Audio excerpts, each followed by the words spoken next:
Chapter, for those of you who don't know.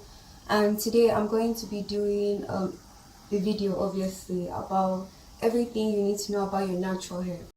Period.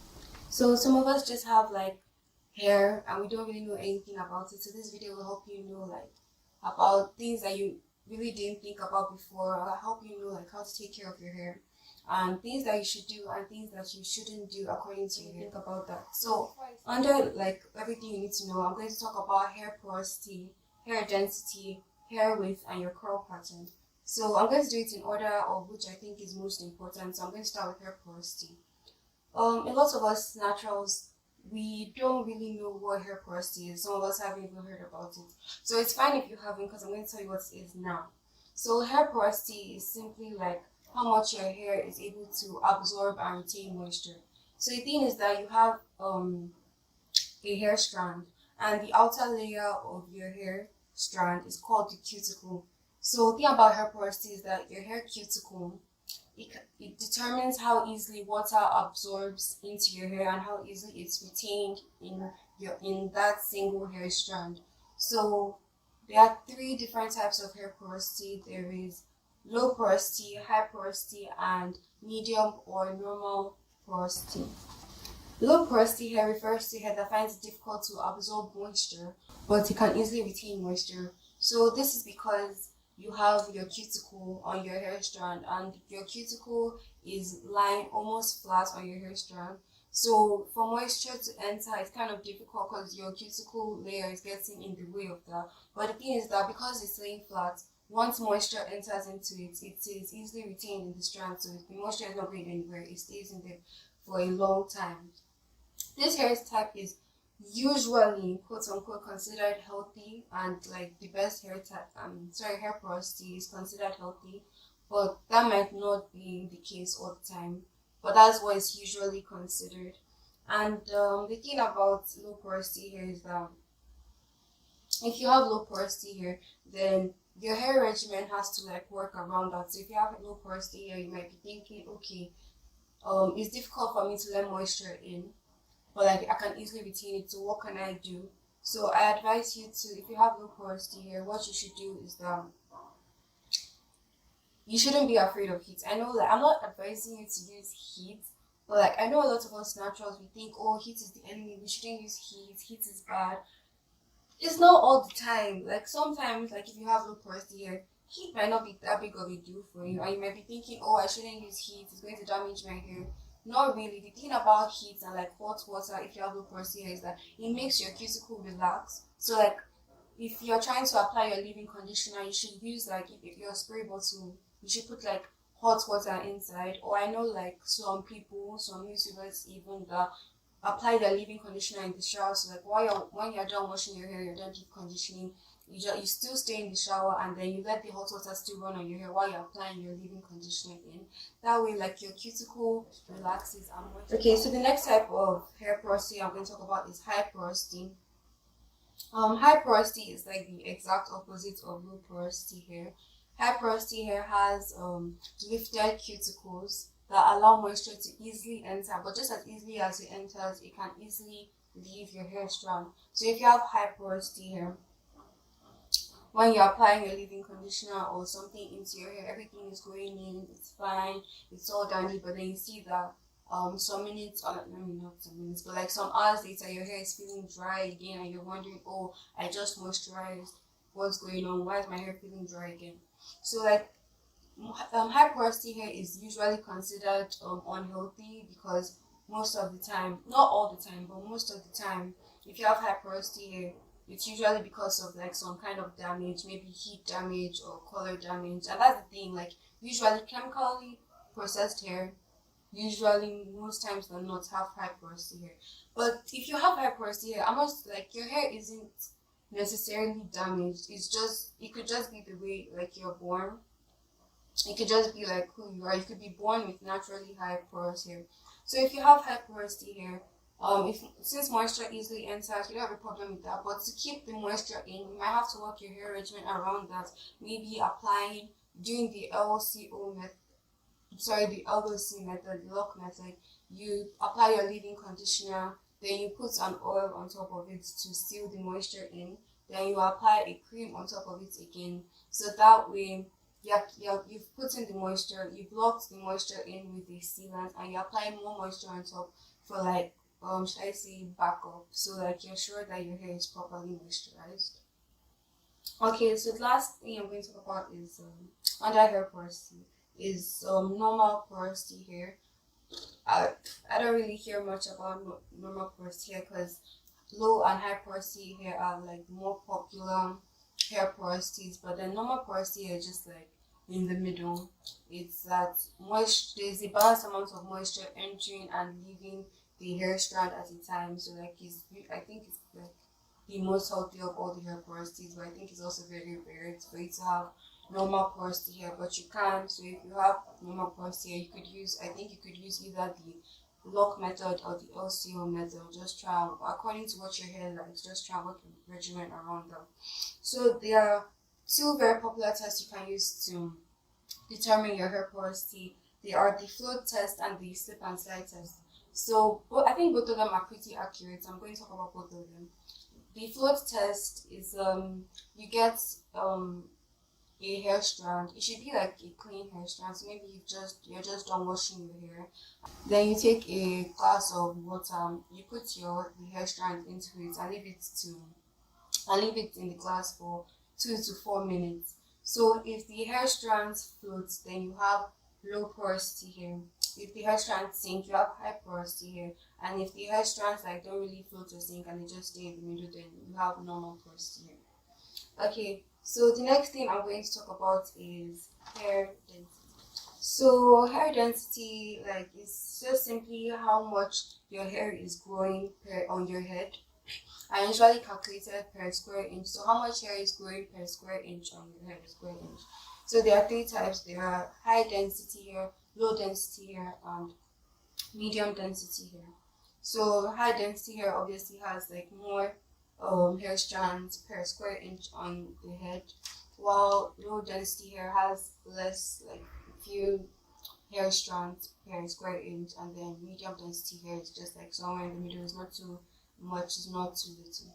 So there's a test. Well, actually, there are three tests you can use to figure out your hair density, but two of them are a bit extreme. I don't think anybody's going to try that, but I'm still going to talk about them. So there are three tests that I know. The first test I'm going to talk about is the most realistic one and it's the easiest one to do.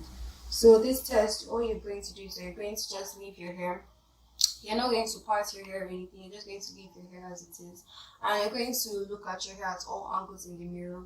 If you can easily see your scalp like on your head, then you have low density hair. Like if your scalp is easy to see, you have low density hair. But if it's like really hard to see your scalp, then you have high density hair. But like if you can see your scalp somewhat, then you have medium density hair. The second test you can use to know your hair density is that you can have someone sit down and count your hair strands per square inch. So that's what I'm saying. I don't think anybody has time for that, but like another way you can check your hair density is when you put your hair into a ponytail, you can measure the diameter of that ponytail. So if your hair, so if the diameter is 2 inches or less than 2 inches, then you have low density hair.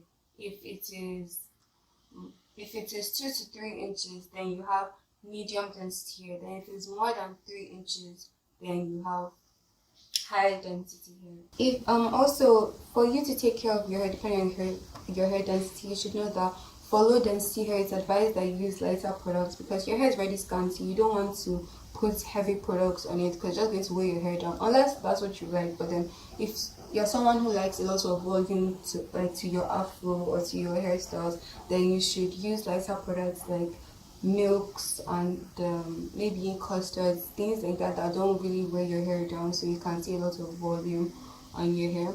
But like if you have high density hair and you don't really want your hair to be all over the place, you want it to be a bit tamed, then you can use heavier products like gels and creams on your hair so you can weigh your hair down. And if you have medium density hair and you like to sometimes you like a fuller look, sometimes you like it to be more tame, then you can just play around with products. You can use either milks, creams, custards, gels, whatever you think will fit for the look you're trying to get. Then that's like if you have medium density hair, so you can play around with it.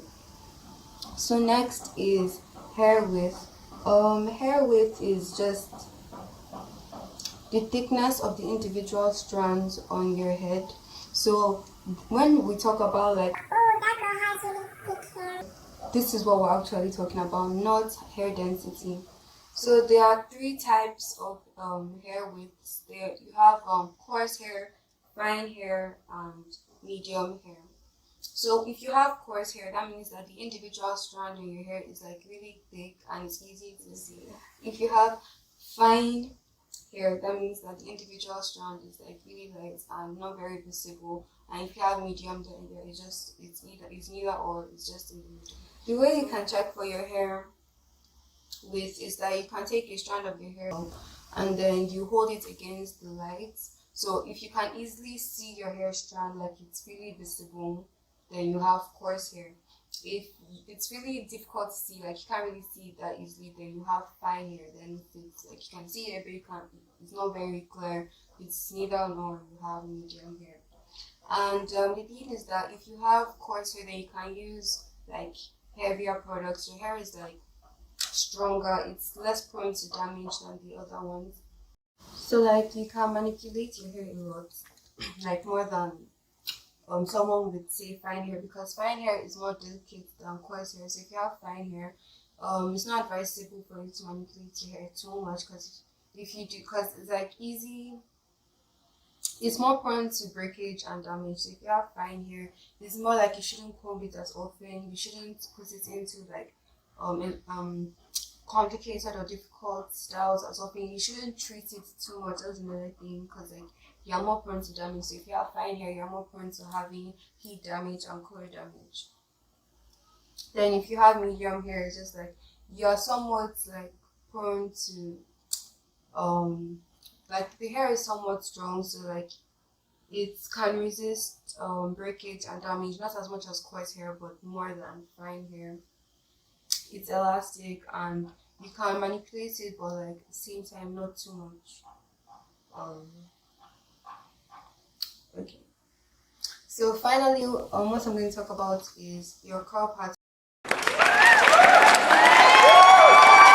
I think that's what a lot of us are most familiar with. But I should say that I don't consider curl pattern to be like that important.